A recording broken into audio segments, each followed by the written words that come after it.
Hey everybody, it's Jeff from New York, and keep it down. We're at the Grand Floridian here at Disney World, one of the premier properties here at Disney, and we're going to check this place out, but behave yourselves and don't embarrass me. This is a high-class joint.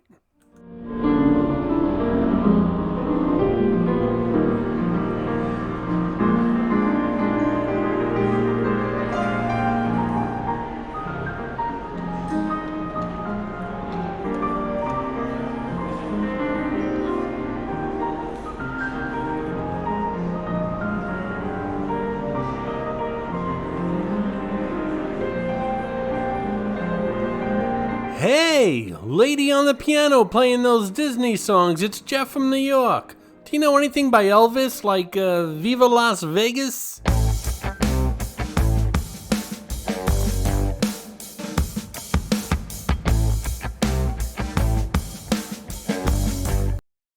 This is a property map here at the Grand Floridian, a very exclusive place here on the Disney properties. One of the finest hotels here.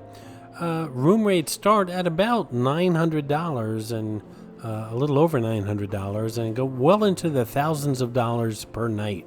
During my trip here in Orlando, Disney and Universal were very easy as far as my videotaping and visiting hotels and parks and stuff like that. But the Grand Floridian was a different story. It wasn't that easy to get in here without actually staying here.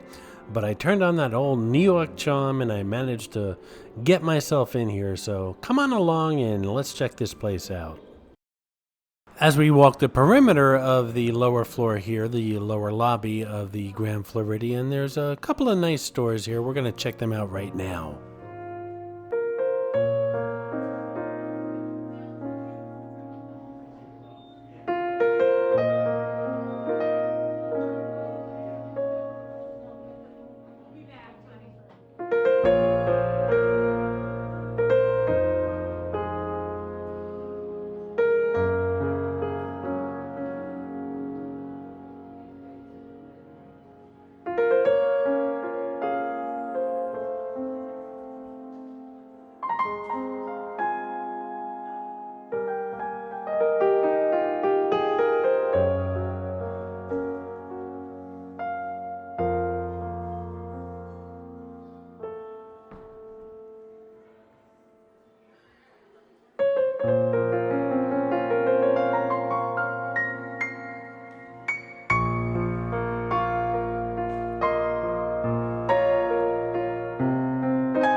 So there's no denying this place is just beautiful. Everywhere you turn, there's either fountains or gardens or swimming pools or the lake out back, and the buildings themselves are just gorgeous.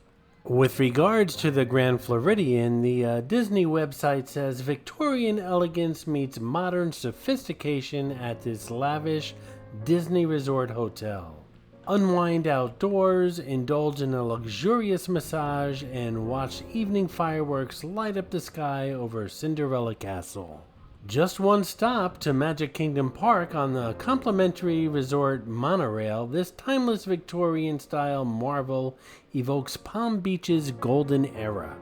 So, a couple things about what the website actually said. There are no fireworks right now, even though the website still says there are. There are none during COVID. Hopefully, they'll be coming back soon. Fireworks are a huge part of the Disney magic. The website also mentions the monorail, which is complimentary, and it's not only complimentary to people staying on Disney properties. I did not stay on a Disney property, if you watched the previous video here in Orlando. I stayed in a property in between Disney and Universal Studios, but I did have access to all of the transportation that Disney provides for free in between all the hotels, the parks, the restaurants, the shopping, everything. That includes the monorail, the Skyliner, and their buses, as well as water transportation, by the way. And there's going to be a video coming up here where I take everything. I take the Skyliner, I take the monorail, I take the water ferries. There'll be a video on how to get around the Disney parks as I go deeper and deeper into the Orlando stuff here. This here around these parts is known as the Fantastic Five. They include Mickey and Minnie Mouse, Pluto, Goofy, and Donald Duck. If you spot one of them in this video, I'm not going to say which one, but if you spot one of them, leave a comment in the comment section below as far as the timestamp where you spotted them, and you'll get a shout out in an upcoming video. Out there in the background above the water, you can see the monorail track, which is how I'm leaving this place. And, by the way, a shout out to Pac-Man, who found Clarice the Miss America crown in my latest video from Atlantic City, the Golden Nugget video. So congratulations, Pac-Man. Good eye. And getting back to that monorail for a moment, I think that's probably, if you're not staying here at the Grand Floridian, the best way to get onto this property without actually staying here.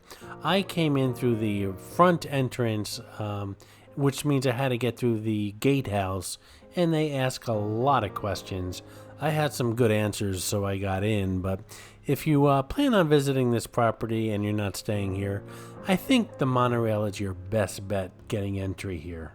Some of the dining here at the Grand Floridian include Narcosis, which is where we are right now. It says, dine in a waterfront setting with freshly caught seafood and fabulous views of Seven Seas Lagoon. Also here at the Grand Floridian is the Grand Floridian Cafe, and the website says breakfast, lunch, and dinner. Enjoy the airy ambiance of a Victorian manor serving up American classics in the English countryside. Then there's the Enchanted Rose, which has bar service, and it says steal away to a setting inspired by Beauty and the Beast for cocktails, exquisite appetizers, and elegant fairy tale ambiance. Gasparilla Island Grill is a place where you can enjoy a hot breakfast, pizzas, and sandwiches at this casual restaurant.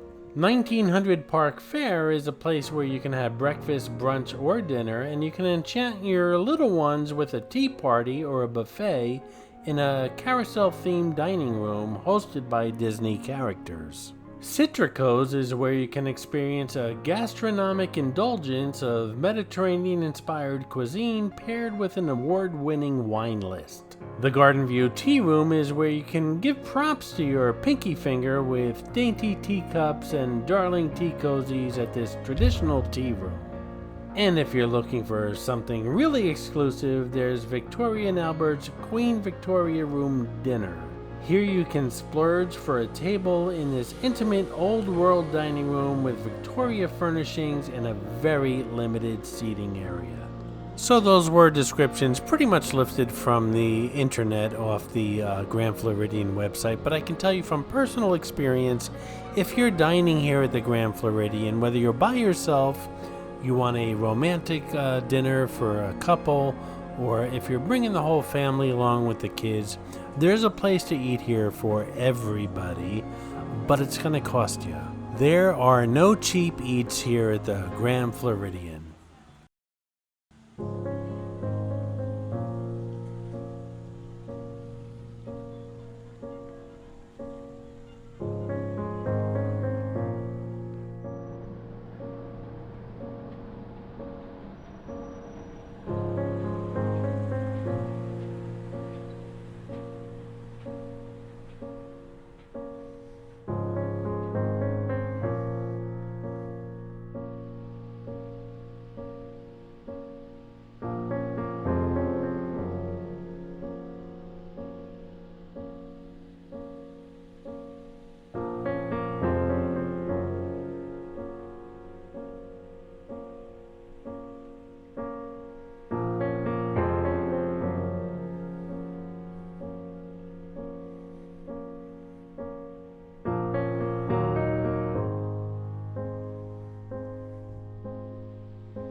These signs warning you about alligators and snakes are not props, which a lot of signs around here are props, but this is not one.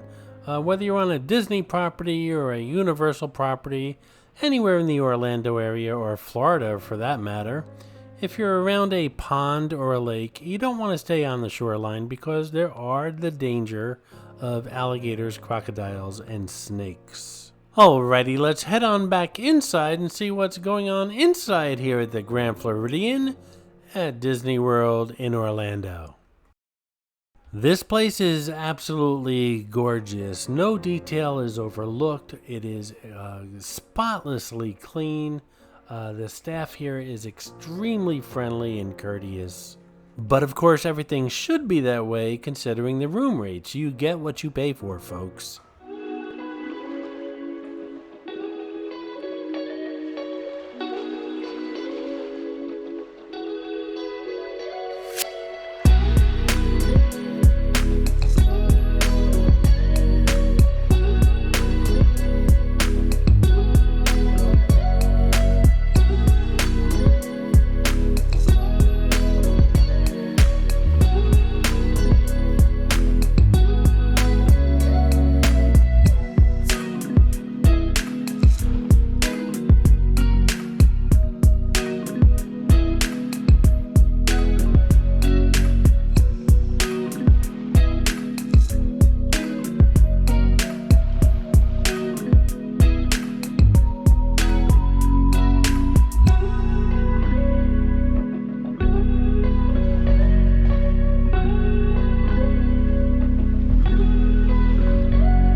And by the way, I appreciate the way you guys are behaving yourselves here today, considering this is a high-class joint.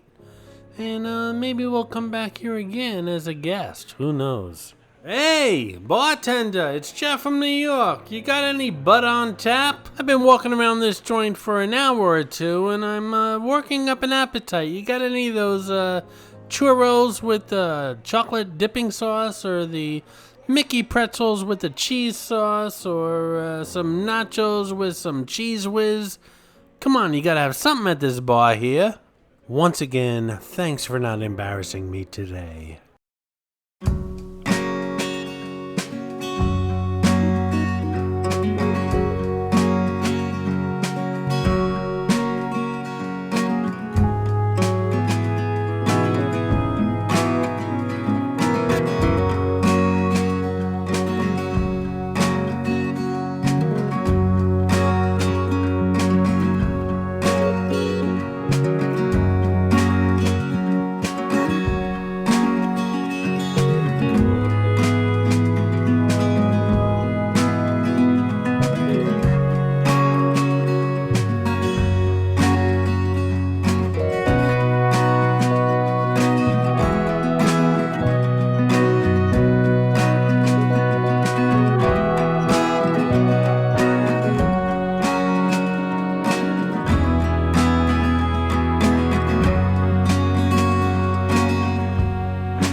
So that's pretty much it for the Grand Floridian here in Orlando on the Disney properties. We're going to get on that monorail and check out a couple of other properties in the Disney bubble, as they call it. What'd you think of the Grand Floridian? It's a pretty nice place, and leave a comment below if you agree or if you disagree. Let me know.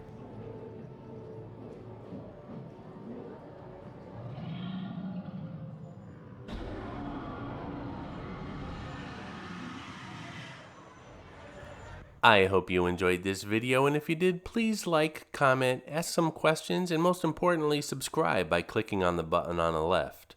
You can visit all of my New York videos by clicking on the top right, or check out my videos on other favorite places to visit by clicking on the bottom right. Thanks for watching, and I'll see you around the city.